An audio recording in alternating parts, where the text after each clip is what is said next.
ओम श्री गुरो श्रीयुतापदकमलं श्रीगुरुं वैष्णवांश्च श्रीरूपं सागरजातं सहगणा रघुनाथान्वितं तं सजीवं साद्वैतं सावधूतं परिजनसहितं कृष्णचैतन्यदेवं श्रीराधा कृष्णपादान् सहगणललिता श्रीविशाखान्वितांश्च हे कृष्ण करुणा सिंधो दीनबंधो जगत्पते गोपेश गोपिका कांत राधा कांत नमस्तुते तप्त कांचन गौरांगी राधे वृंदावनेश्वरी वृषभानुसुते देवी प्रणमामि हरिप्रिय वाञ्छाकल्पतरुभ्यश्च कृपा सिन्धुभ्य एव च पतितानां पावनेभ्यो वैष्णवेभ्यो नमो नमः। जय श्री कृष्ण चैतन्य प्रभु नित्यानंद श्री अद्वैत गदाधर श्रीवासदि गौर भक्तवृंद हरे कृष्णा कृष्ण कृष्ण हरे हरे हरे राम राम राम हरे हरे।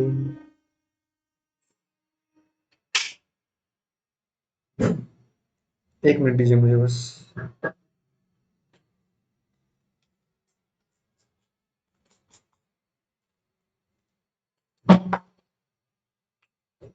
हरे कृष्णा।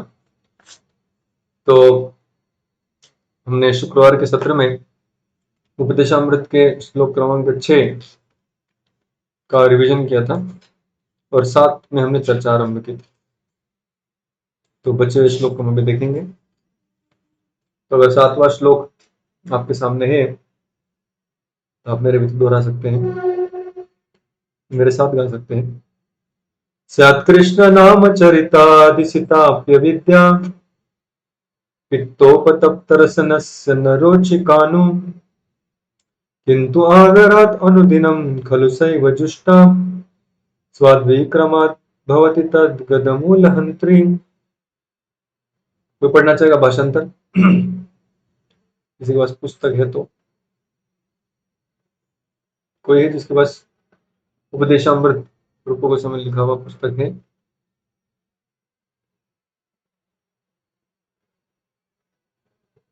ओके, आज किसी के पास यहाँ पे पुस्तक नहीं है, कोई बात नहीं, तो मैं पढ़ता हूँ। प्रशांत रूम रहा है। ओके वाचा।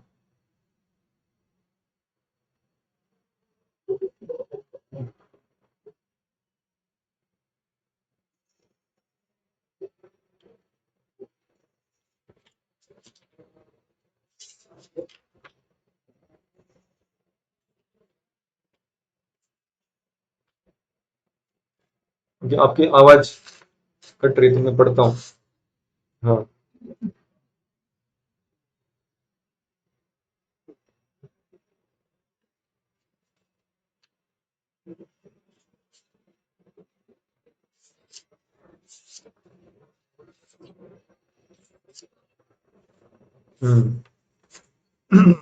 यहाँ पर बताया जा रहा है कि ये जो कृष्ण नाम है, कृष्ण गुण है, चरित्र है, लीला है, इनको समझना बड़ा मुश्किल है। अभी हम रोगी अवस्था में हैं, लेकिन जैसे जैसे हम इसके बाहर आएंगे तब हम उसको पुनः एक बार समझ पाएंगे। तो उसमें हमने देखा कि जो पहला पैराग्राफ है उसमें पद्य किसके बारे में बताया, ये जो उपमा है उसके कौन से अलग अलग तत्व है उसके बारे में बताया। तो कोई बताना चाहेगा हमारा रोग क्या है? तो अगर हम रोगी है, हम बीमार है, तो हमारी बीमारी क्या है? कल हमने देखा था, कल मतलब पिछले सत्र में। तो हमारी बीमारी क्या है? बीमारी का नाम क्या है?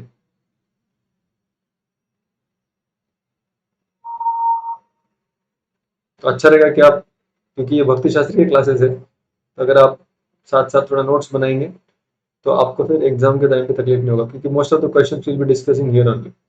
तो पहले पैराग्राफ में प्रभुपाद जी इस उपमा के बारे में बताते हैं कि ये पीलिया का उपमा क्या है, what is this example. Proper explains. तो बताते हैं कि बीमारी क्या है, बीमारी का नाम क्या है? अविद्या। अविद्या या अज्ञान। तो ये अज्ञान की वजह से हम बीमार हैं।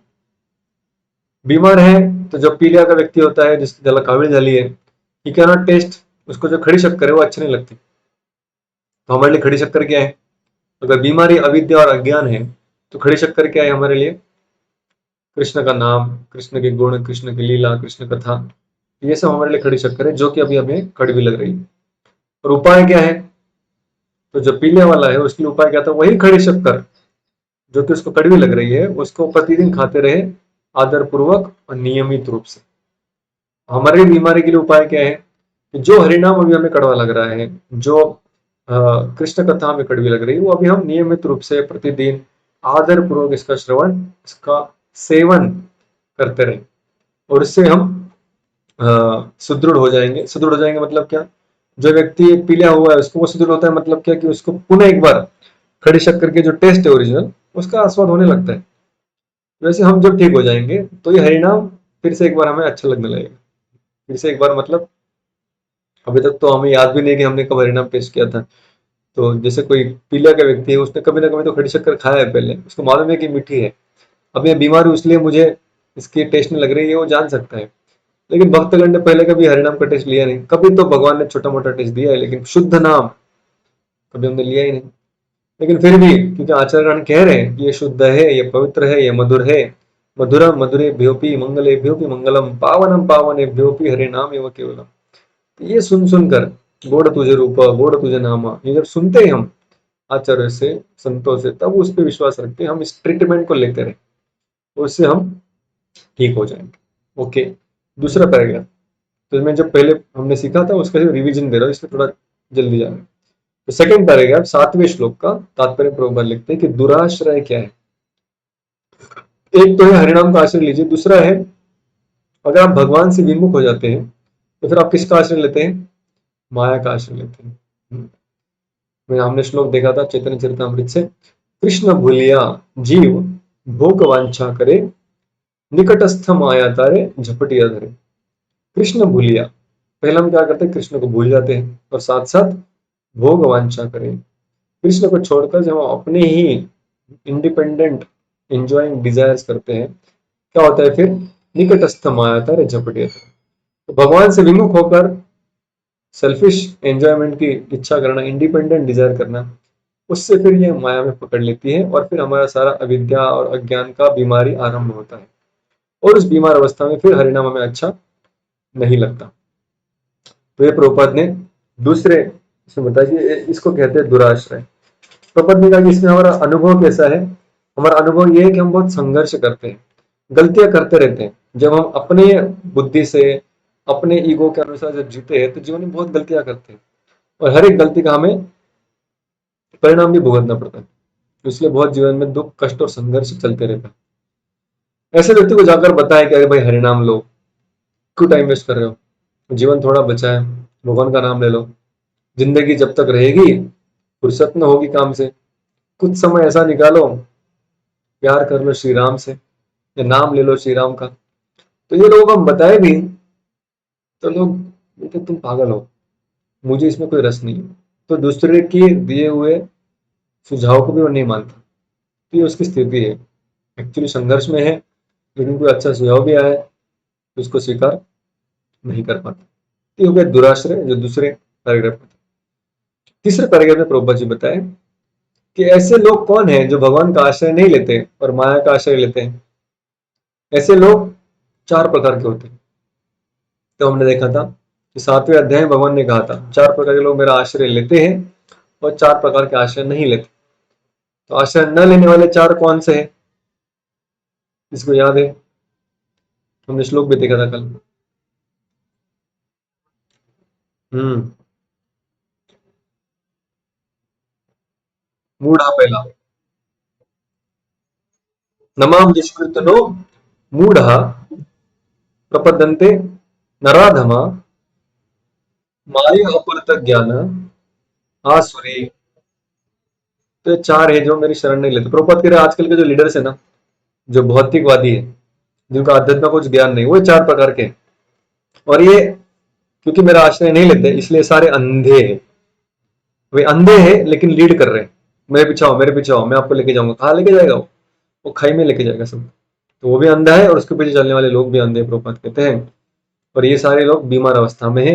ये कृष्ण नाम, कृष्ण चरित्र, कृष्ण लीला, इनके ऊपर कुछ विश्वास नहीं रखते, इनमें इनको कुछ स्वारस्य नहीं है, इनका महत्व बताने के बाद भी समझ में नहीं आएगा। प्रभुपाद इसके ऊपर उपाय क्या है? चौथा पैराग्राफ, चौथे पैराग्राफ में बताते हैं कि उपाय क्या है। उपाय ये है कि सब लोग हरिनाम संकीर्तन में भाग ले, जिससे कि इनकी कृष्ण में रुचि और बढ़ जाए, इनकी माया उनको छोड़ दें, क्योंकि जहां कृष्ण तहां नहीं माया का अधिकार। तो यहाँ तक हमने कल चर्चा की थी। आज हम बहुत बहुत महत्वपूर्ण विषय पर चर्चा करने वाले हैं, जो कि हरिनाम। हम सभी का जो ऐसा कहते हैं कि the nourishment devotee gets specifically through sadhana. हम जब हरिनाम लेते हैं तो हरिनाम से हमारा नरिशमेंट होता है। जैसे जो देवतागण होते हैं ना, वो सुरापान यानी जो वरुणी है उसको पीने से उनको शक्ति मिलती है। जो असुर है उनको मदिरा पीने से शक्ति मिलती है। और जो मनुष्य है उसको इस दुनिया का जल पीने से जीवन मिलता है। लेकिन जो वैष्णव है उसको भगवान की ध्वनि सुनने से नरिशमेंट मिलता है। तो ये आध्यात्मिक ध्वनि ये बहुत बहुत बहुत महत्वपूर्ण है। जब जो ऐसा लगे कि मेरी थोड़ी स्पिरिचुअल पावर कम हो रही है, तुरंत हमें अपने कान खोलने चाहिए और सुनना चाहिए इस ध्वनि को। तो हरि नाम हमारी नरिशमेंट है। तो उसके बारे में प्रभुपाद बहुत कुछ लिखने वाले हैं यहाँ पर, वो हम पढ़ेंगे अभी। तो हमें अभी पैराग्राफ नंबर 5 पे, तो हरे कृष्ण महामंत्र आपने देखा होगा, प्रभुपाद तात्पर्य में लिखते हैं 7वें श्लोक के। तो उसके अगले वाला पैराग्राफ पढ़ रहे हैं अभी।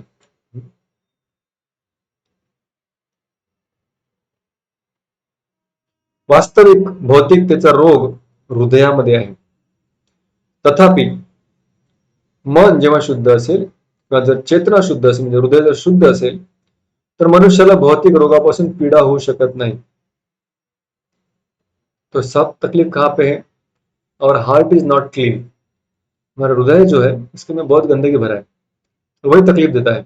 काम क्रोध लोभ मोह मद मत्सर ये में तकलीफ देते रहते। प्रभुपाद कहते हैं वो शुद्ध हो गया, आपको कोई तकलीफ नहीं रहेगी जीवन में, सारा बीमारी खत्म। सर्व विपरीत समजुतींपासून मन आणि हृदय शुद्ध करण्याकरिता मनुष्याने हरे कृष्ण या महामंत्राचे संकीर्तन केले पाहिजे।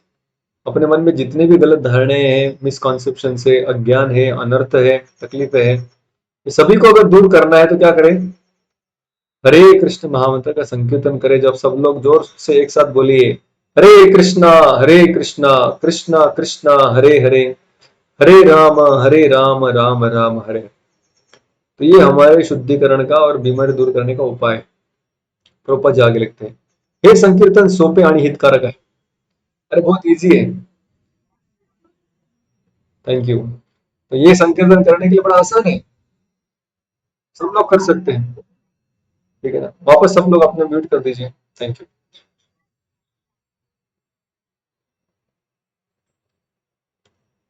ओके। तो प्रभुपाद आगे लिखते हैं, हे संकीर्तन सोपे आणि हितकारक है।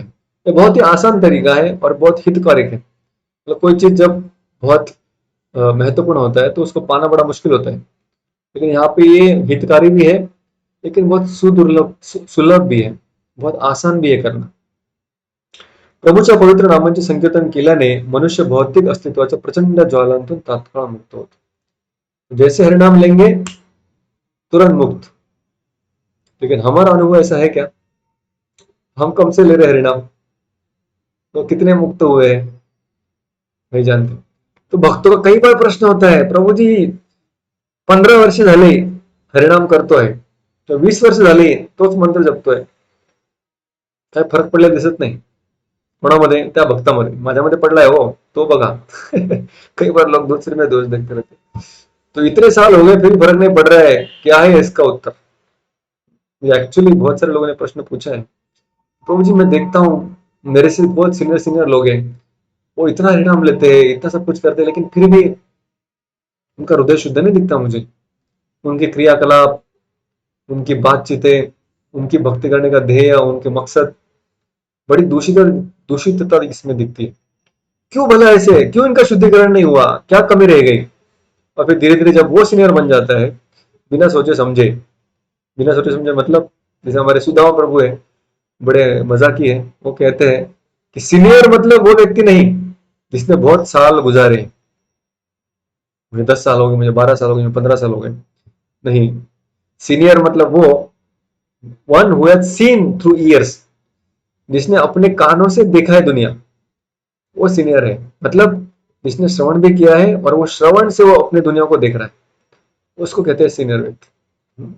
तो सीनियर भी बन गया हूं, लेकिन फिर भी बहुत तकलीफ है। ऐसा क्यों? क्यों मुझे अभी तक भक्ति में रस नहीं प्राप्त हो रहा है, आनंद नहीं प्राप्त हो रहा है, तो उसका उत्तर प्रभु भी देने वाले हैं। ध्यान से सुनिए, ये हम जान लेंगे तो फिर हम सही दिशा में, सही रास्ते पे, सही पद्धती से, प्रोसेस से चलेंगे. प्रभूच्या पवित्र नामांचे संकीर्तन करण्याच्या 3 अवस्था आहेत. जब हरिनाम लेते हैं, actually I wanted to make a power point but could not make, time नहीं था, अगली बार शायद दिखाऊंगा. तो भगवान के नाम लेने के 3 स्तर हैं. आप बोलेंगे 3 स्तर कैसे हैं? पहला, अपराधाची अवस्था, मतलब अपराध युक्त नाम, नाम ले रहे हैं लेकिन साथ साथ अपराध भी कर रहे हैं. दूसरा, अपराध कमी करण्याची अवस्था, धीरे धीरे अपराध कम हो रहे हैं, उसको संस्कृत में कहते हैं नामाभास का स्तर. पहला था नाम अपराध का स्तर, दूसरा स्तर था नामाभास का स्तर, जिसमें अपराध एक्चुअली धीरे धीरे उससे मुक्त हो रहा है. और तीसरा अल्टीमेट स्टेज है, उसको कहते हैं शुद्ध अवस्था या शुद्ध नाम. तो पहला जो नाम है वो क्या है? नाम अपराध है. दूसरा है वो नामाभास है, लग रहा है कि नाम ले रहा हूं लेकिन वो एक्चुअल नाम नहीं है, उसमें अभी भी अपराधों की कुछ तीव्रता है, भले ही बहुत ज्यादा नहीं है लेकिन बहुत कम, शून्य भी नहीं हुआ है, अभी भी अपराध कर रहा है वो. तो इंटरनेम स्टेज है, बीच वाला है. और फिर शुद्ध नाम. शुद्ध नाम मतलब जब वो नाम लेता है तो उसमें कोई अपराध होते हैं नहीं, बस उसने नाम ले लिया और कृष्ण सामने प्रकट है उसके, तो हो गई शुद्ध अवस्था. ठीक है, प्रॉपर इसके बारे में बताएंगे है क्या. जेव्हा एखादा नवदीक्षित हरे कृष्ण महामंत्राचे संकीर्तन करतो तेव्हा तो प्रायः पुष्कळ अपराध करतो. एखादा कोई नौसिखा भक्त जब भक्ति में आता है, हरे कृष्ण मंत्र का जप करने लगता है, तो इसमें प्रायः मतलब generally people commit so many offences. बहुत बार व्यक्तियों से बहुत अपराध होते हैं, अनजाने में होते हैं लेकिन होते हैं. 10 मूलभूत अपराध आहेत. अपराध की बहुत श्रृंखला है लेकिन उनकी अगर कैटेगरी की जाए तो उसमें 10 प्रकार के अपराध हैं. आणि जर भक्ताने ते अपराध टाळले तर त्याला दुसऱ्या अवस्थेचे अल्पदर्शन होऊ शकेल. ये बहुत कैची है. तो ये सब के बारे में अलग एक पुस्तक है जिसका नाम है हरिनाम चिंतामणि, जिसके बारे में इसका बहुत डिटेल वर्णन है. हम उसका थोड़ा सा भाग का यहाँ पर विचार करेंगे. तो पहला है नाम अपराध, मतलब जिसमें ये 10 अपराध जो है वो हम करते रहते हैं. तो कोई बताना चाहेगा 10 अपराध क्या है? किसी को याद है? एनीबॉडी रिमेंबर्स कि हरिनाम के प्रति 10 अपराध कौन से हैं? मालूम होंगे तो उसको हम अवॉइड करने का प्रयास करें, मालूम ही नहीं तो अवॉइड कैसे करेंगे? कोई बताना चाहेगा 10 अपराध, कम से कम एक बार उसको हम सुनना चाहेंगे. सबसे पहला अपराध क्या है? हरिनाम के प्रचार करने वाले महाभागवतों की, मतलब मेरी नहीं, भक्तों की, महाभागवतों की निंदा करना. तो भक्तों की निंदा करना ये पहला अपराध है.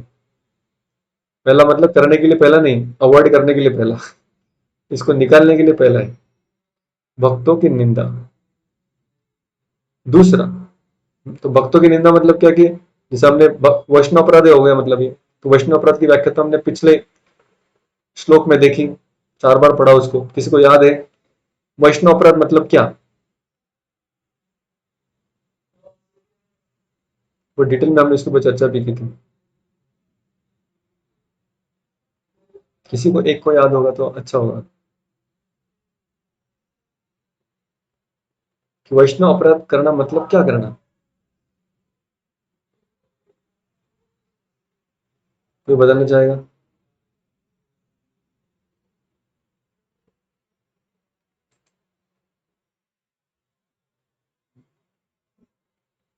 ठीक है, निंदा करना मतलब क्या? पिछले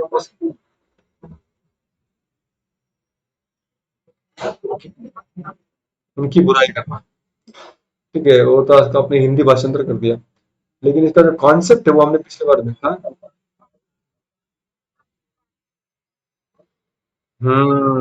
Start judging and discussing their external activities, bodily activities, rather than seeing their devotion. उनके भक्ति को छोड़कर उनकी जो बाकी की बाह्य क्रियाएं हैं उनको जज करना. थैंक यू रिया. तो ये बहुत इंपॉर्टेंट है समझना, क्योंकि किसी की भक्ति सुधारने के लिए हम चर्चा कर सकते हैं उसके बारे में. प्रभु जी वो आज नाम जप करते करते सो रहा था, उसको थोड़ी मदद की आवश्यकता है, वो अपराध नहीं है. आप उसके भक्ति के बारे में चिंता कर रहे हैं। ठीक है, आप कह रहे प्रभु जी वो जप करता है, जब करते करते सोता है, कितनी बुरी आदत है उसकी। ऐसे कैसे सो सकता है? तो हम उसको बॉडी लेवल पे देख रहे हैं कि खराटे मारता है, दूसरे को डिस्टर्ब होता है, हमको उसकी भक्ति में आगे बढ़ाने की कोई इच्छा नहीं है। तो फिर वो गॉसिप हो गया। तो विषय वही होगा, लेकिन उसमें इंटेंशन देखना बहुत जरूरी है। हम क्या कर रहे हैं, क्यों कर रहे हैं, तो ये क्यों बहुत महत्वपूर्ण है। अब उसको भक्ति से हमको कोई लेना देना नहीं है, हम सिर्फ उसके बाह्य कार्य को देखकर सिर्फ चर्चा करना चाहते हैं। मालूम है आज मंदिर में क्या हुआ, मालूम है आज वहां पर क्या हुआ, मालूम है उसने क्या किया। तुमको क्यों सब मालूम होना चाहिए? तुम परमात्मा हो गया, वो जरूरत नहीं। तो पहला चीज है कि निंदा करना। निंदा मतलब उसको भौतिक स्तर पर देखना, उसकी भौतिक चीजों के बारे में। क्योंकि लोग आदत होती है, जैसे गाय होती है ना, गाय वो जब घास खाती है तो पूरा नहीं खाती, खा लेती है, लेकिन फिर उसको बाहर निकलती है, फिर चबाती है, फिर अंदर डालती है, फिर बाहर निकलती है, फिर चबाती रहती है। तो कुछ कुछ लोगों को आदत लग जाती है, मतलब हम भक्ति में आने के पहले बहुत कुछ किए ना, वो सारी आदतें हम भक्ति में भी लेकर आते हैं। तो किसी लोगों को आदत होती है कि सब तरफ की खबर रखना, किसका किसका क्या क्या स्ट्रगल चल रहा है, किसने किसने क्या क्या गलतियां की, और सबको वो हिसाब रखना है ताकि टाइम पे उसको ब्लैकमेल करने के लिए काम आए। तो ये सब चर्चा करते रहना मतलब वो अपराध है। तभी हम सोचते नहीं यही भक्ति है। तो नहीं, ये पहला चीज जो हमको अवॉइड करना है, भक्तों की निंदा। दूसरा अपराध क्या है?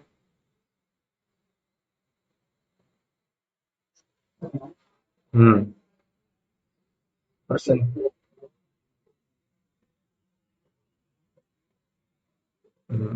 तो शिव जी, ब्रह्मा जी, इनके नाम को भगवान के नाम के समान समझना। ये सब एक ही है, कृष्ण का नाम लो, शिव जी का नाम लो, ब्रह्मा जी का, क्या फर्क पड़ता है, सब एक ही है। अपराध है। या फिर उनके जो नाम है उसको भगवान के नाम से स्वतंत्र समझना। वो सब लोग भगवान से जुड़े हुए हैं, तो उनकी हमें निंदा भी नहीं करनी चाहिए, उनका ठीक से आदर भी करना चाहिए। लेकिन इतना भी, जितना आदर उनको जरूरी है, उतना देना भी चाहिए, लेकिन उनको भगवान के स्तर पर भी नहीं रखना चाहिए। तो ये दूसरा हो गया। तीसरा,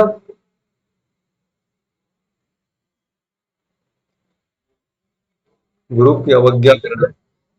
अध्यात्म में गुरु की अवज्ञा करना। तो गुरु ने हमें कुछ आदेश दिया है पालन करने के लिए, हम सोचे कि नहीं नहीं वो पागल है, बोलते रहता है, कुछ करने की आवश्यकता नहीं है। तो वो तीसरा अपराध है। चौथा,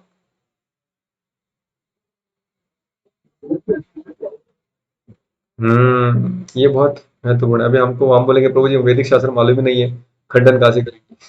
तो मालूम न होने से ज्यादा खंडन होता है कि वेदों शास्त्र में कहा गया है वो सभी जरूरी है। कभी कभी हम किसी योगी को मिलते हैं या किसी देवता के उपासक को मिलते हैं जो वेदों के अनुसार कर्मकांड कर रहे हैं, हम बोलते हैं पागल है ये।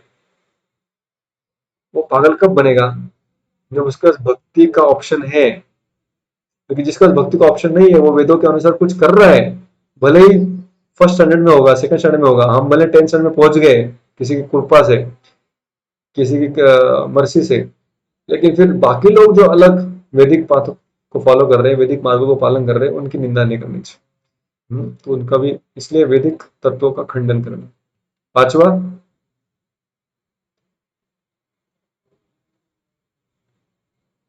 हरे कृष्ण महामंत्र की जप की महिमा को काल्पनिक समझना। एक बार हरिदास ठाकुर एक सभा में गए थे और वहां पर उन्होंने कहा कि जो हरिनाम है, ये हरिनाम आप आपको मुक्ति दिला सकता है, आपको और कोई यज्ञ याग इत्यादि करने की आवश्यकता नहीं है। जैसे हरिदास ठाकुर ने कहा, तो वहां पर जो पंडित बैठे थे उन्होंने कहा कि क्या बात कर रहे हो? अरे भाई पहले शास्त्र पढ़ने पड़ते हैं, वेदांत पढ़ना पड़ता है, सीखना पड़ता है, ज्ञान योग पालन करना पड़ता है, सिद्धि प्राप्त करनी पड़ती है, तब जाकर मुक्ति मिलती है। ऐसे बैठ के हरे कृष्ण करने से मुक्ति नहीं मिलती है। हरिदास ठाकुर ने कहा लेकिन शास्त्र में लिखा है जो हरिनाम लेता है वो यज्ञ इत्यादि सब कुछ करने का फल उसको प्राप्त होता है। तो ब्राह्मण कही वो लिखा है क्योंकि आप लोग को थोड़ा प्रोत्साहन देने के लिए, भाई कम से कम हरिनाम तो करो, बाद में यज्ञ भी करने के लिए तैयार हो जाओगे। ये कल्पना है। तो हरिदास ठाकुर ने ये अपराध है, शास्त्रों में लिखा है फिर भी आप कह रहे हैं कि नहीं ये कल्पना है। हरिनाम की महिमा को एक काल्पनिक समझना। ये सब बोलते हैं लेकिन ऐसा होता नहीं है, इसी उत्साह देने के लिए, मोटिवेट करने के लिए, भक्तों की संख्या बढ़ाने के लिए कहते रहते हैं। नहीं, ये अपराध है। ये कल्पना नहीं है, वास्तविकता है। हरिनाम में उतनी शक्ति है। छठा, वो सातवा है।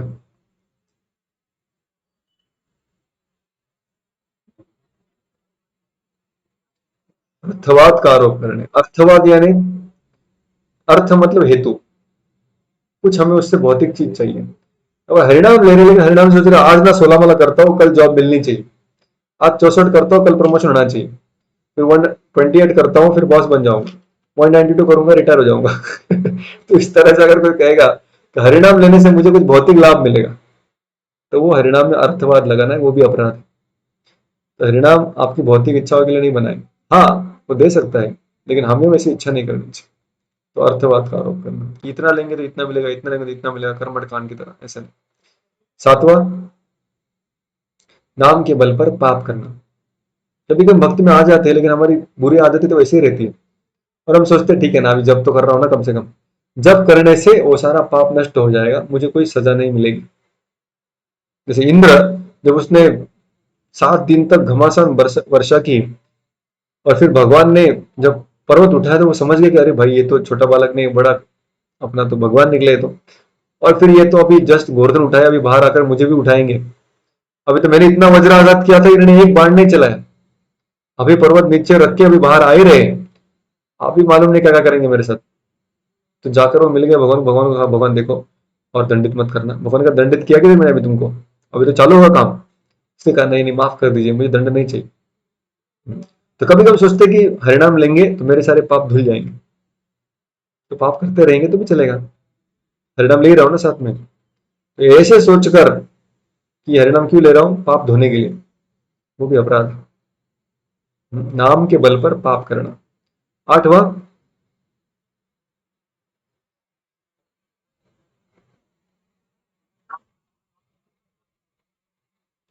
तो कर्मकांड किस लिए करते हैं, भौतिक इच्छा के लिए। तो इस तरह से जैसे हरिनाम में जो कर्मकांडी लोग होते हैं ना, वो सुबह उठ के मुझे 4 दंड यहाँ मारना है, 2 नैवेद्य निकल के उधर रखना है, ये मंदिर की 4 परिक्रमा करनी है, ये झाड़ को धागा बांधना ही है, ये सारे कर्मकांड। वैसे कभी कभी हम कुछ दिन के बाद हम भी मैकेनिकल हो जाते हैं, सुबह उठे ना ये 16 बार इसको खींचना पड़ता है, ये मेरे लिए कर्मकांड है, नहीं किया तो पाप लगेगा। करना ही चाहिए, क्यों, नहीं तो तकलीफ होगा। कर्मकांड जो वैसे सोचते हैं, ये नहीं करूंगा ना तो कोपित हो जाएगा, ये होगा वो होगा। तो कभी कभी हम हरिनाम को वैसा सोचने लगते हैं, ये कर्मकांड है भाई, ये करना ही पड़ेगा, ये तो नित्य क्रिया है, नहीं करूंगा तो पाप लगेगा। तो कर्मकांड की भावना में उसको करना, ये भी अपराध है। नौवा,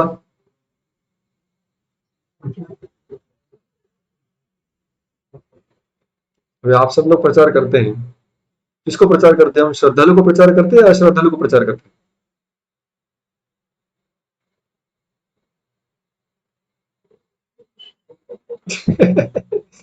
मतलब कुछ नहीं कर रहे, ऐसे बोल रहे। तो श्रद्धालु को प्रचार करते हैं, गीता कोर्स करते हैं, श्रद्धालु को प्रचार करते हैं ना, तो अपराध करते हैं कि नहीं फिर नौवा?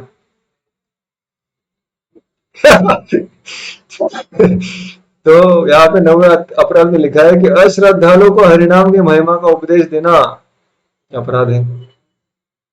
प्रभुपाद कहते हैं कि, प्रभुपाद एक जगह पे कहते हैं कि हम तैयार है अपराध करने के लिए, करुणा हमारे हृदय में इतनी कम देना चाहते हैं। लेकिन प्रभुपाद ने जब हरिनाम दिया तो कैसे दिया, प्रभुपाद कहते हैं कि I I created qualification for all of you. ये हरिनाम देने के लिए मैंने आपके अंदर पहले क्वालिफिकेशन निर्माण किया। क्वालिफिकेशन क्या है, श्रद्धा। तो मैंने आपको पहले श्रद्धा दी और फिर हरिनाम दिया। मतलब तो किसी को हरिनाम दीक्षा देना या उसका हरिनाम जप करने के लिए कहना या हरिनाम की महिमा की क्लास में उसको बुलाना, इसके पहले उसको हरिनाम में श्रद्धा देनी आवश्यक है।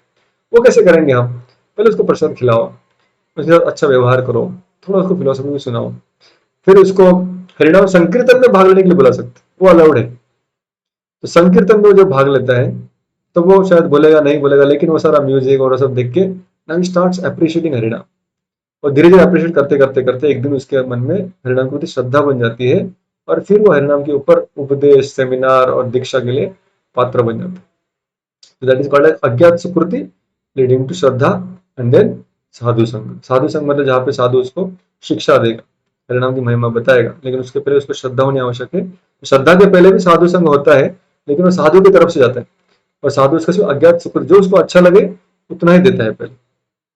एक बार उसको कुछ चीजें अच्छी लगने लगी, फिर उसको हरिनाम में एक श्रद्धा उत्पन्न होती है, क्योंकि वैष्णव को देखकर वैष्णव में पहले श्रद्धा निर्माण होती है, और फिर वैष्णव अगर हरिनाम ले रहा है, मैं भी करना चाहता हूँ, तो इससे पहले कि वो व्यक्ति की आप में श्रद्धा आ जाए, आप उसको हरिनाम नहीं बता सकते, वो अपराध है। पहले आप क्या कीजिए, उसका विश्वास संपन्न कीजिए। कई बार हम मिला ट्रेन में उसको ठोक दिया हरिनाम, ऐसे नहीं करना चाहिए। हमें क्या करना चाहिए, पहले उसका क्या प्रश्न है, उसका क्या बैकग्राउंड है, what he can appreciate about devotees, वो जानने का प्रयास कीजिए।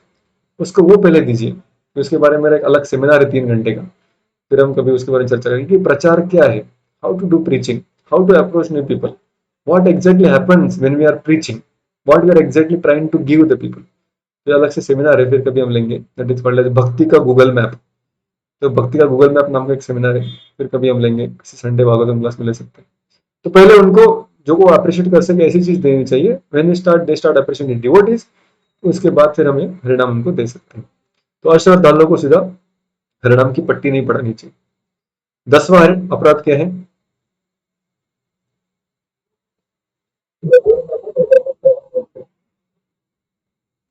पहिला पहिला पार्ट त्याचा महत्वाचा आहे। कई बार हम तत्वज्ञान सुनते हैं, हरिनाम की महिमा सुनते हैं, जयदेव महाराज कहते हैं, बट वी सीक्रेटली डिसबिलीव। हम सुनते हैं, गर्दन भी हिलाते हैं, एग्जाम में भी लिखते हैं, लेकिन हार्ट में बोलते नहीं नहीं ऐसा होता नहीं।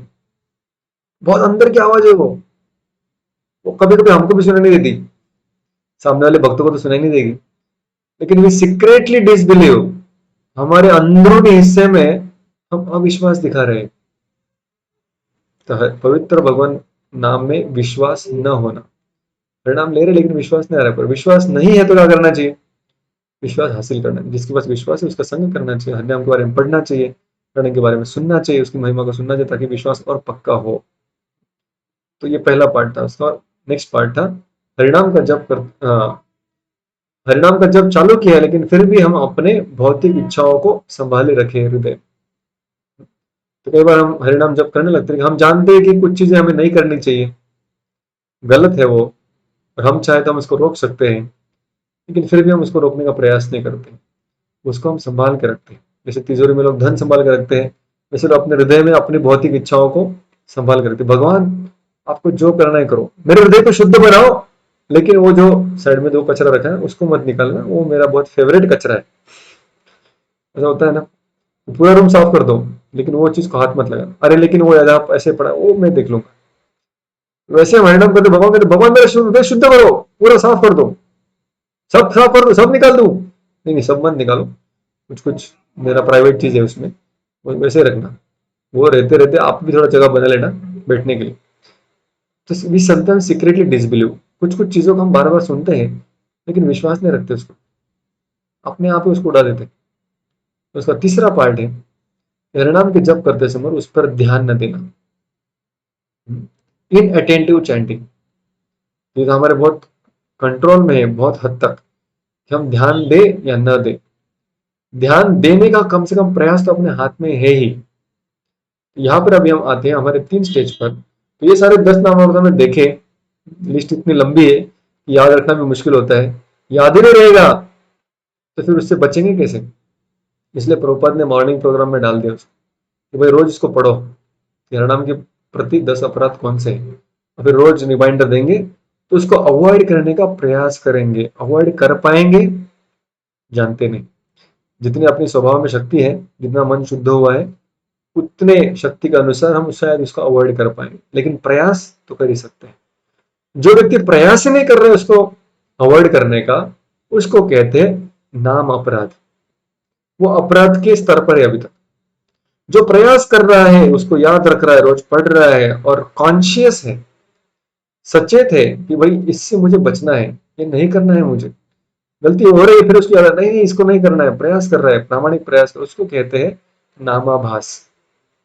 कम से कम हमें उस स्तर तक तो आना चाहिए, अपेक्षित है कि हम चौकन्ने रहें इसके बारे में कि मैं भक्तों की निंदा तो नहीं कर रहा हूँ, तो भक्ति के प्रति मेरे मन में कुछ गलत चीज तो नहीं है। और ये सारे अपराध मैं नाम की जप में ध्यान पूर्वक तो करो, ये दो बहुत महत्वपूर्ण है, वैष्णव अपराध और नाम में ध्यान न देना। ये तो हमें कम से कम इसके ऊपर हमारी आंख हमेशा खुली होनी चाहिए, हमेशा अलर्ट बजना चाहिए तुरंत।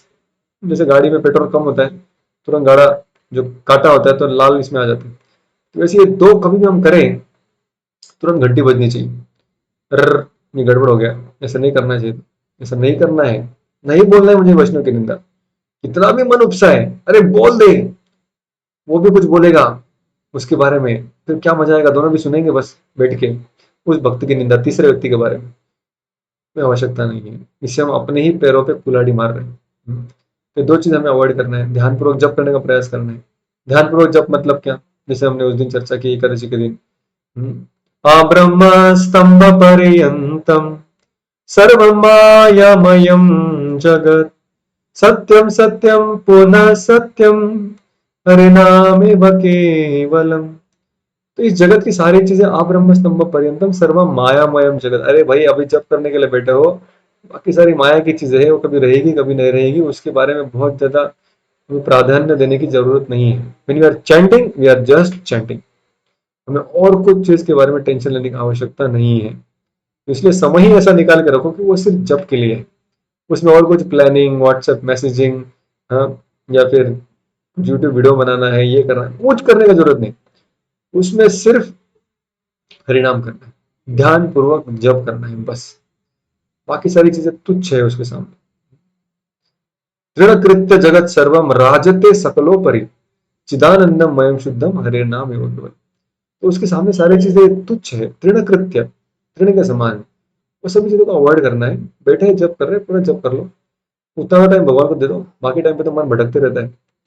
तो वो प्रयास तो कम से कम करना चाहिए, जो प्रयास करता है उसको कहते हैं नामाभास। प्रयास नहीं हो रहा है वो नाम अपराध है। नामाभास का जो स्तर है, वो नामाभास का स्तर हमें शुद्ध नाम तक ले जाएगा।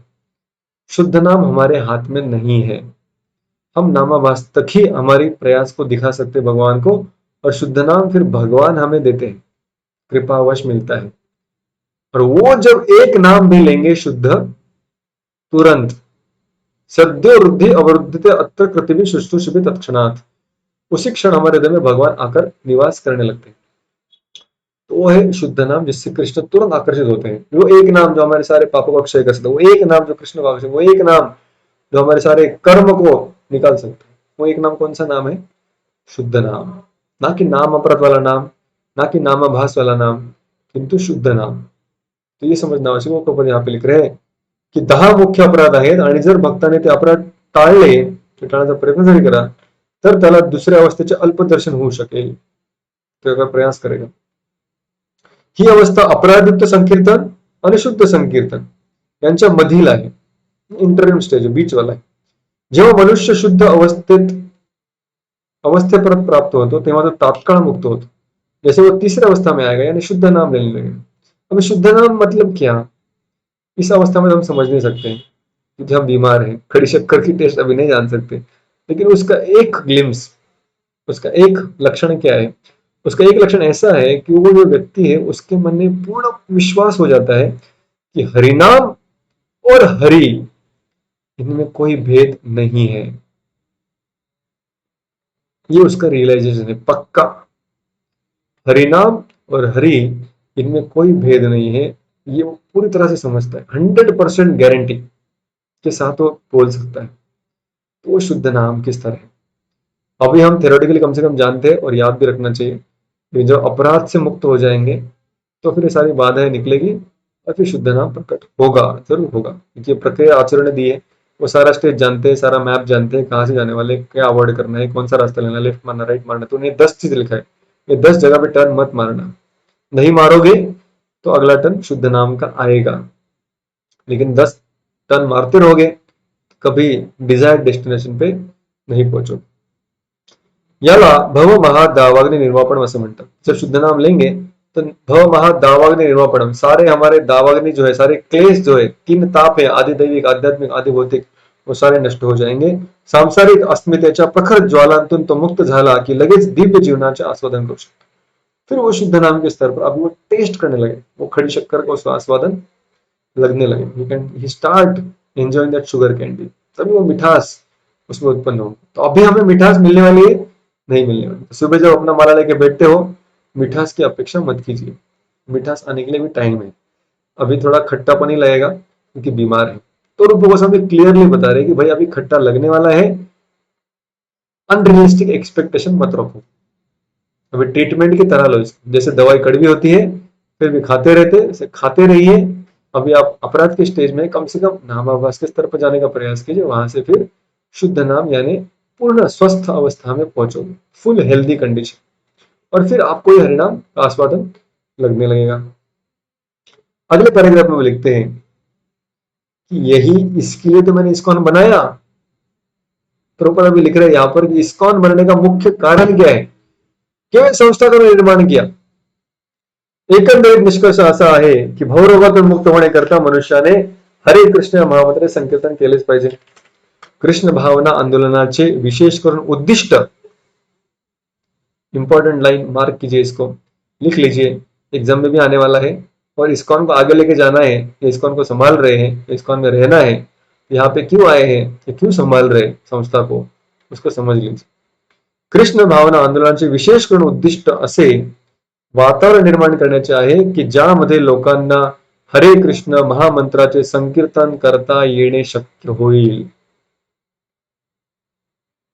तो हमारी सेवा क्या है इस्कॉन में, इस तरह का वातावरण, इस तरह का परिवेश, create an atmosphere where people can chant Hare Krishna, जहां पे भक्त लोग शांति से बैठकर जप कर पाए, शांति से बैठकर हरिनाम संकीर्तन में भाग ले पाए।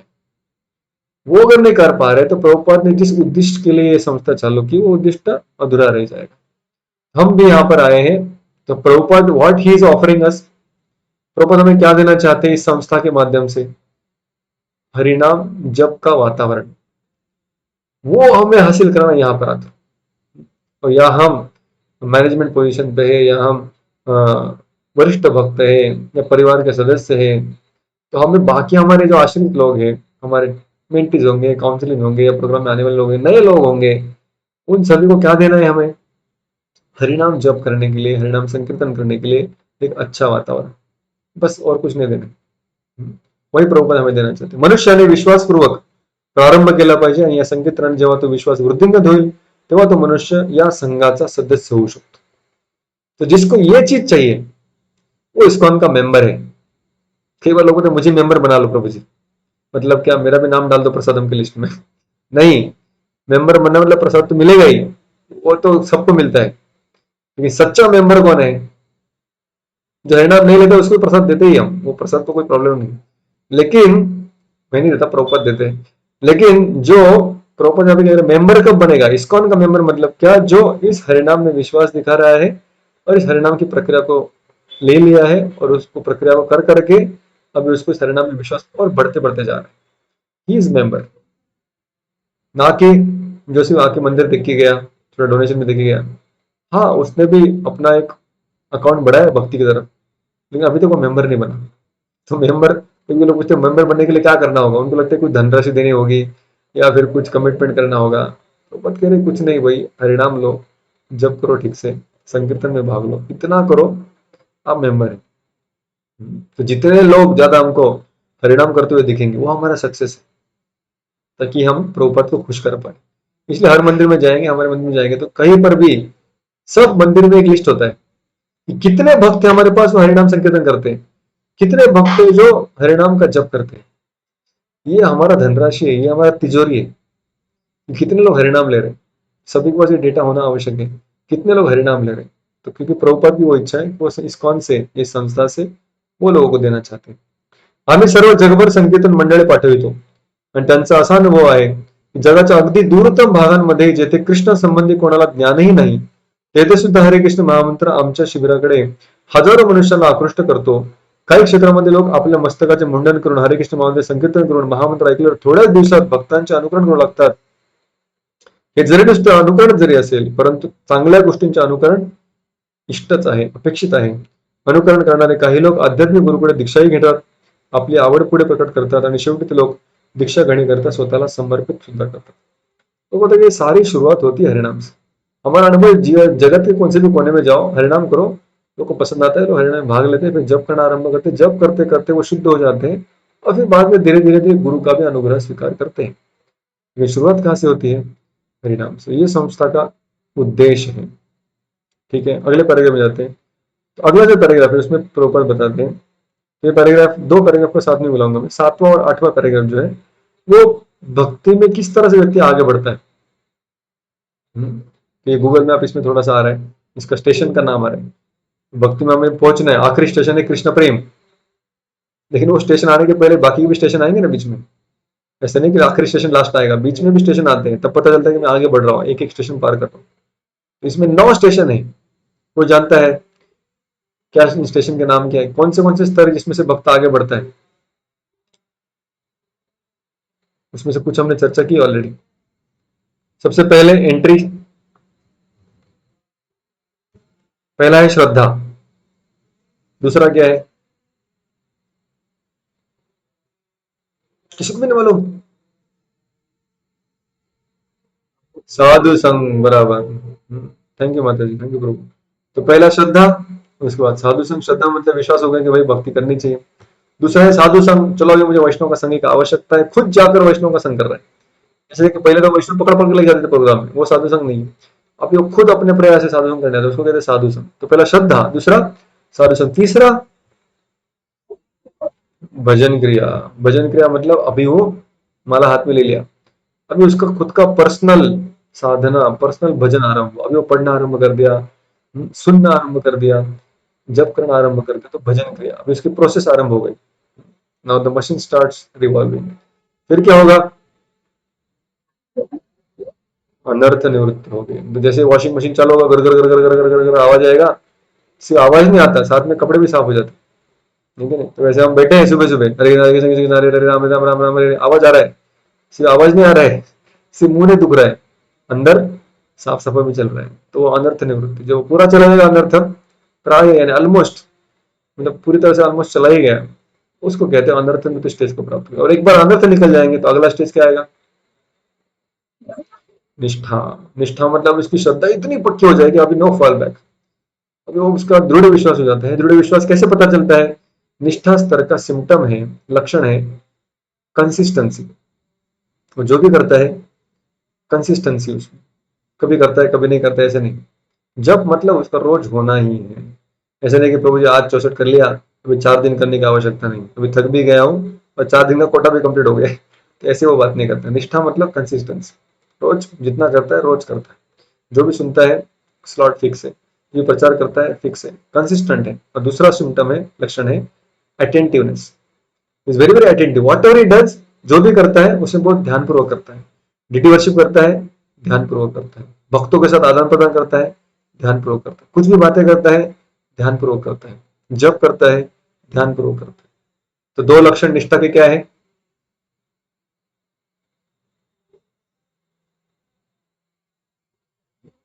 Attentive and regular, consistency and attentiveness. ध्यानपूर्वक करता है, नियमित रूप से करता है। निष्ठा के बाद क्या आता है, निष्ठा के बाद आता है रुचि। रुचि मतलब क्या, अब इसको रुचि लगने लगती है, अब इसको टेस्ट आने लगता है, स्टार्ट्स एंजॉयिंग रिलीशिंग द एक्टिविटीज। अभी तक वो अपने मन को मारकर कर रहा था, प्रभु जी ने बोला है इसलिए कर रहा हूँ, करना चाहिए इसलिए कर रहा हूँ, दवाई के रूप में ले रहा हूँ।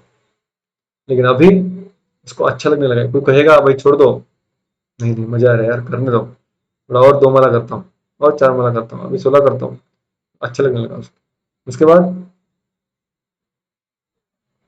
आसक्ति। आसक्ति मतलब अभी वो इतना अपने माला से, अपने सेवा से, अपने भक्ति की क्रियाओं से इतना आसक्त हो गए, कोई उसे छीन ले तो रोने लग जाएगा वो, बोले कुछ भी करो लेकिन ये मुझसे छीनो मत, बाकी मैं उसके लिए उसके बदले में कुछ भी नहीं तैयार हूँ।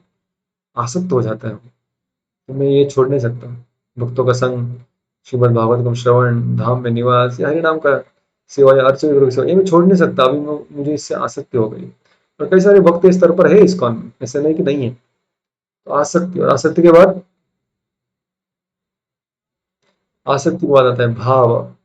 भाव मतलब जहां पे you start now relation spiritual emotions, अभी अपने हृदय में आध्यात्मिक भाव प्रकट होने लगेंगे। We start feeling for Krishna and we get some glimpse. ऐसा मोमेंटरी छप करके कृष्ण का दर्शन होता है, फिर गायब हो जाता है। और फिर जब कृष्ण का दर्शन होता है एक मोमेंट के लिए, तो उसका कंठ गदगद होने लगता है, उसके रोमांच उठने लगते हैं, हाँ, वो रोने लगता है, गिड़गिड़ाने लगता है, नाचने लगता है, गाने लगता है, कूदने लगता है, जमीन पे लोटपोट होने लगता है।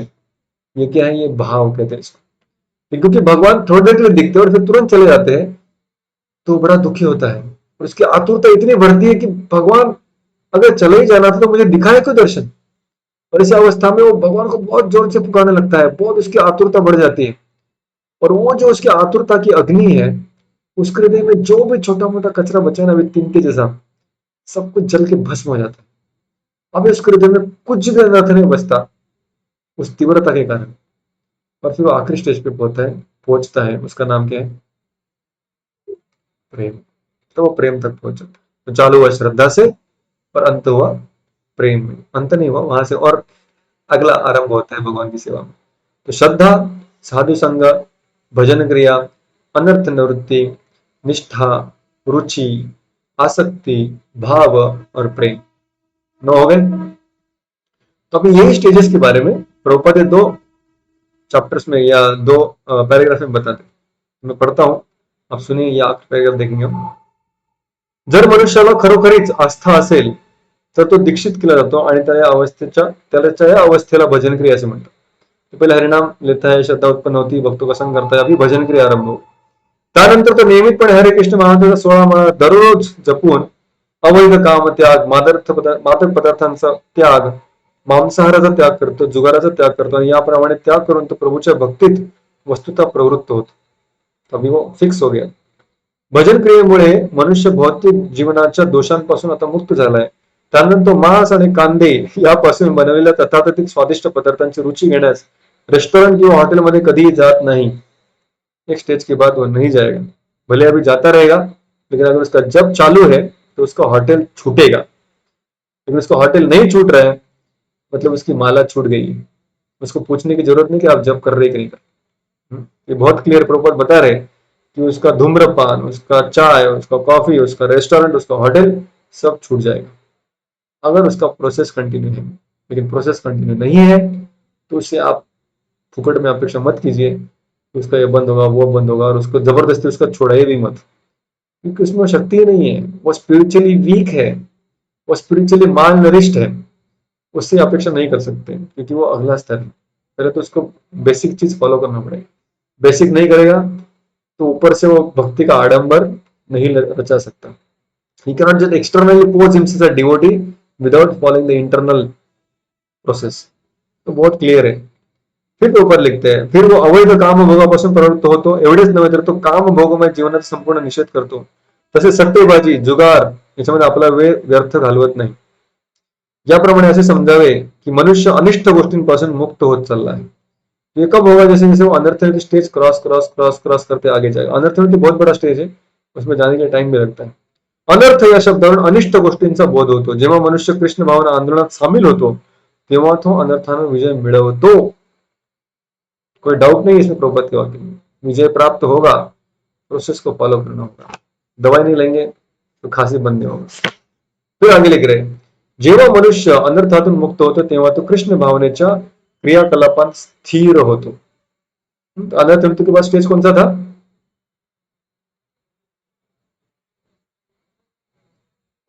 निष्ठा। तो यहाँ पे प्रॉपर निष्ठा के बारे में लिख रहे हैं कि जब अनर्थ से मुक्त हो जाएगा तो कृष्ण भावना की क्रियाओं में स्थिर हो जाएगा। स्थिर मतलब क्या? कंसिस्टेंसी। तो ये निष्ठा के बारे में बोल रहे हैं। खरोखर तो अशा क्रियांतच रममाण होतो, म्हणजे कृष्ण सेवेत आसक्त होतो। पहिले काय होतं? रममाण। रममाण मतलब स्टार्ट्स एंजॉयिंग इट। रमण करना मतलब उसमें उसको रुचि आ रहा है, दैट इज रुचि। निष्ठा के बाद फिर अगला वाक्य में बोलते म्हणजे कृष्ण सेवेत तो आसक्त होतो, आसक्ती आ गया, आणि त्या भक्तिमय सेवेत परमानंद अनुभवतो, याला भाव असे म्हणतात। तो निष्ठा, रुचि, आसक्ति, भाव। तो अपन ने 4 वाक्यों में 4 स्टेज लिख दिया फटाफट। इसमें शब्द नहीं लिखा है, लेकिन अगर वो स्टेजेस को हम जानते हैं तो फिर प्रॉपर तात्पर्य समझ में आएगा। त्याला भाव म्हणतात। ही भगवंतांविषयीच्या सुप्त प्रेमाची प्रथम अवस्था आहे। मतलब भाव के बाद क्या आने वाला है? तुरंत प्रेम आने वाला है। अशा रीतीने सोपाधिक जीव भौतिक अस्तित्वापासून मुक्त होतो आणि जीवनाच्या ज्या विचार विषयांत भौतिक संपत्ती, भौतिक ज्ञान आणि सर्व प्रकारचे भौतिक आकर्षण यांचा समावेश होतो त्यामध्ये त्याला कोणतीही गोडी वाटत नाही। अशा वेळी त्याला परब्रह्म पुरुषोत्तम श्रीकृष्ण कोण आहे आणि त्याची माया काय आहे याचे त्याला ज्ञान होते। जब वो प्रेम अवस्था में जाएगा तो कृष्ण को पूरी तरह उसने समझ लिया। कृष्ण को देख रहा है, वैसा फिर उनसे बातें कर रहा है। तो माया और कृष्ण उसके लिए बहुत स्पष्ट है। अभी हम कंफ्यूज रहते हैं इसमें माया कौन सा है, कृष्ण कौन सा है, तो कभी माया को भी पकड़ लेते हैं कृष्ण समझकर। लास्ट पैराग्राफ है, मैं आपके और 2-3 मिनट लेना चाहूंगा, लेकिन इससे फिर हमारा ये अध्याय पूर्ण होता है। भक्ता ने एकदम, तो ये जो लास्ट पैराग्राफ है, नाइन्थ, नवा पैराग्राफ है, इसमें प्रभुपाद का इसका थीम है कि फिर माया का संपूर्ण नाश हो। क्योंकि प्रभुपाद ने आरंभ कैसे किया था कि कुछ लोग भगवान का शरण लेते हैं, वो टेस्ट करते हैं, जो माया का आश्रय लेते हैं उनको टेस्ट नहीं आता है, वो बीमार। तो माया का नाश कब होगा, वो इस तात्पर्य में लिख रहे हैं कि जब प्रेम उत्पन्न होगा, धीरे धीरे धीरे धीरे, जैसे कृष्ण पूरी तरह प्रकट हो जाएंगे हृदय में, तो माया अपने आप ही नष्ट हो जाएगी। जहां कृष्ण तहां नहीं माया अधिकार, जहां कृष्ण पूरी तरह आ गए हैं, अंदर तक चले गए हैं, वहां पर भी माया का कोई अधिकार नहीं। भक्ता ने एकदा भाव स्थिती प्राप्त केली की मग माया जरी उपस्थित असली तरी ती त्या भक्ताला क्षुब्ध करीत नाही। एक बार भाव स्तर पर आ गया तो भाव के बाद उसको माया कुछ नाही हात लगा सकते। याचे कारण असे की त्या भक्ताला मायेचे वास्तविक स्वरूप समजलेले असते। माया म्हणजे कृष्णाचे विस्मरण आणि कृष्णाचे विस्मरण आणि कृष्ण भावना या अनुक्रमे अंधकार आणि प्रकाश याप्रमाणे एकमेकां शेजारी उपस्थित आहेत। तो व्यक्ति जब सूरज की तरफ देख रहा है तो सूरज भी उसको दिख रहा है, लेकिन पीछे मुड़ के देख रहा है उसको अपनी छाया भी दिख रही है। तो कृष्ण सूर्य समा माया हो अंधकार, अभी वो बीच में खड़ा है, उसको कृष्ण भी दिख रहा है, उसको माया भी दिख रही है, स्पष्ट है। जर एखादा मनुष्य अंधकारात राहिला, अभी उसने अगर अपना फेस घुमा लिया और पीछे देख रहा है, अंधकार में छाया को देख रहा है, तो क्या उसको सूरज दिखाई देगा? नहीं दिखाई देगा। जब माया की तरफ अपना मुंह मुड़ा है तो कृष्ण याद आएंगे? नहीं आएंगे। न आठव यहाँ देवा न खड़े भजना लाचा वाले मन सावरण। जब हम माया के पीछे भागते हैं तो कृष्ण की याद नहीं आएगी। आप बोलेंगे नहीं, एक हाथ में माया एक हाथ में कृष्ण, दोनों लेके चलेंगे प्रभु जी, ऐसा नहीं होता है, कोई तो एक ही मिलेगा। तो जब पीछे मुड़ेंगे तो सिर्फ अंधकार दिखेगा, सूरज नहीं दिखेंगे। और प्रभुपाद जब सूरज की तरफ मुड़ेंगे तब फिर माया नहीं दिखाई देगी। तो हम श्रद्धा से प्रेम तक जा रहे, मतलब क्या, अभी माया की तरफ मुड़े हैं, धीरे धीरे धीरे धीरे श्रद्धा, साधु संग, भजन क्रिया, अनर्थ वृत्ति, निष्ठा, रुचि, आसक्ति भाव, प्रेम, पूरी तरह कृष्ण को देख रहे हैं। कृष्ण भावना बहुत हो गए 100%। फिर माया का कोई प्रभाव वहां पर है नहीं। कृष्ण सूर्यासारखा आहे आणि माया अंधकारासारखी आहे। जिथे कृष्ण रूपी सूर्य आहे तिथे माया रूपी अंधकार असूच शकत नाही। मनुष्याने कृष्ण भावनेचा आश्रय घेतला की लगेच मायारूपी अंधकार, बाह्य शक्तीचा प्रभाव तत्काल नाहीसा होतो। श्री प्रभुपाद की जय। श्री रूप गोस्वामी पाद की जय। आज की चर्चा के ऊपर किसी को प्रश्न है तो पूछ सकते हैं। वैसे क्लास यहाँ पर खत्म हो गया है, किसी को लेफ्ट करना है तो लेफ्ट करते जा सकते। प्रश्न? हाँ जी, यादव जी बोलिए।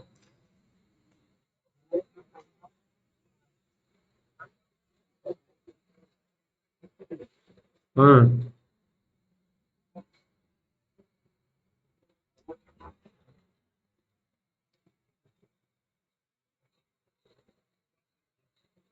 हम्म। हम्म।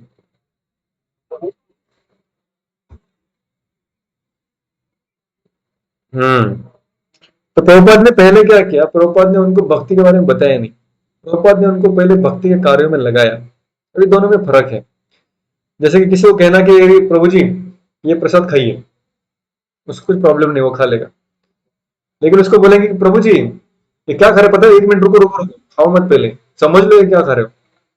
और फिर उसको पूरा अपने सारे श्लोक सुना दिए, सारा फिलोसफी सुना दिया, तो कृष्ण बोलते मत बताओ यार उसको, वो कृष्ण को जानता भी नहीं, या कृष्ण से द्वेष अगर करता है तो कृष्ण का गुणगान उसके सामने मत करो। क्योंकि अगर वो कृष्ण से द्वेष करता है और आपको उसको बोले कि ये कृष्ण का प्रसाद है, अब बोले फिर आप ही खाओ, मुझे नहीं चाहिए, वो नहीं लेगा। तो प्रसाद देने में तो प्रॉब्लम नहीं है, लेकिन कृष्ण का गुणगान मत कीजिए। लेकिन प्रसाद से होता क्या है, उसके अंदर जो भगवान के प्रति द्वेष है ना, वो धीरे धीरे नष्ट हो जाएगा। तो प्रभुपाद ने पहले क्या किया, प्रसाद बांटा। प्रभुपाद ने पहले क्या किया, हरिनाम संकीर्तन में उनको भाग लेने के लिए। बोले जो ये है आपके पास लेके आओ, डमरू है, गिटार है, ये है, वो है, आगे बजाओ भगवान को प्रसन्नता के लिए। उनको ये नहीं बताया कि ये भक्ति है, उनको ये नहीं बताया कि इसमें चेतना क्या, उनको ये नहीं बताया कि ये कौन सा शास्त्र में है, उनको कुछ नहीं बताया। उनको सिर्फ कहा कि आप करते रहो।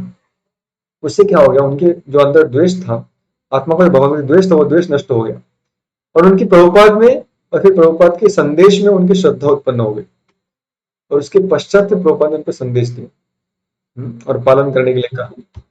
तो ये थोड़ा सा सटल फर्क है, लेकिन हमें समझ में आएगा फिर हम भी प्रचार कर सकते। प्रचार मतलब सिर्फ उपदेश देना नहीं होता, प्रचार मतलब पहले हमें उसकी सेवा करनी पड़ती है।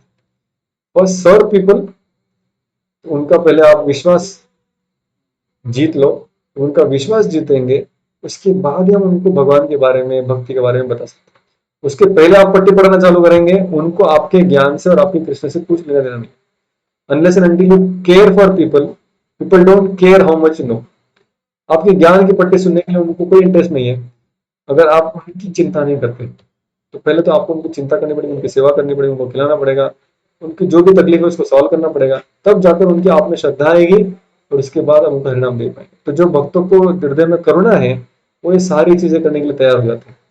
तो कई बार लोगों लगता है मैं प्रचार बन जाऊं, मतलब क्या लेक्चर ही देना है बस ना? नहीं, प्रभुपाद कहते हैं प्रचार करो, प्रचार करो, प्रचार करो, जरूरत पड़ा तो लेक्चर दो।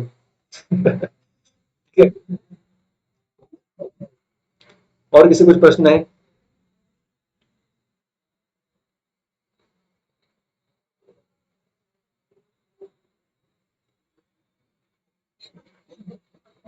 दंडवत प्रणाम बताइए, बोलिए। हम्म, हम्म।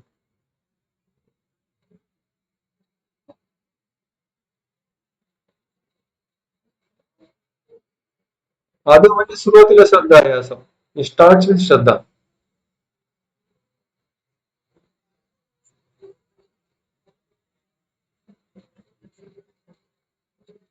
नाही, आदव म्हणजे ती काही स्टेज नाहीये कोणती, ते कोणत्या स्टेजचं नाव नाहीये. आदव म्हणजे श्रद्धेसाठी विश्लेषण वापरलंय, की आधी श्रद्धा, मग भजन क्रिया, मग साधू संग, मग भजन क्रिया, असं ते वाक्य आहे.